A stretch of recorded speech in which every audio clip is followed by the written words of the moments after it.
Du côté de la formation brugeoise par rapport à il y a 2 semaines, avec donc les titularisations notamment de Diacon, de Spillers, de Siquet. Il ne faudra pas trop souvent laisser autant d'espace à un Hugo Siquet dans cette zone là, forcément, pour Charleroi, prévenu une première fois. Et attention à cette phase arrêtée avec la tête droit sur Koné. Seul, on va revoir sa course. Très bien botté en première zone. Et personne pour s'occuper du Serbe. Effectivement, mais c'est trop produit par les Brugeois qui n'ont jamais réussi à imposer leur rythme et à se montrer dangereux. Oui, alors qu'on aura a priori déjà d'ici quelques instants Johannes Spillers qui se dirige vers la zone. C'est un avertissement sans frais, presque involontaire.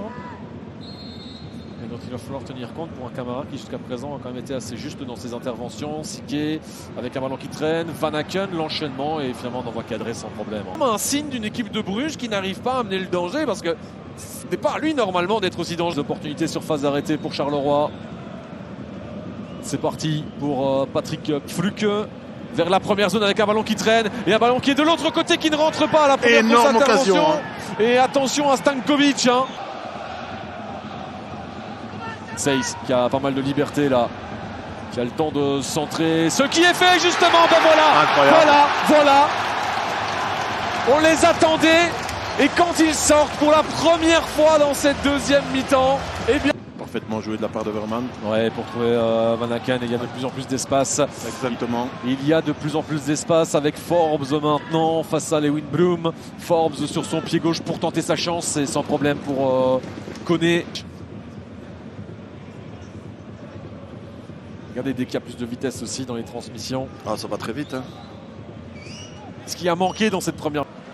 Un travail de Seyss pour récupérer. Regardez Forbes, tout l'espace maintenant. Forbes, ça c'est forcément la situation. Il ne veut pas rencontrer. Il peut aller au bout. Hein. Forbes, non.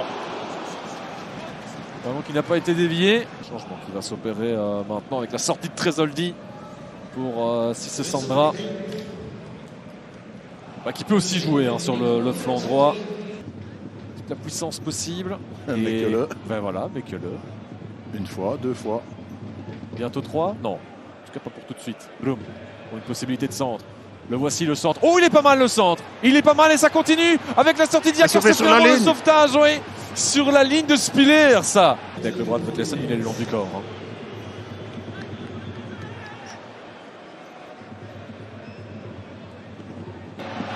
Énorme frustration chez les Zèbres.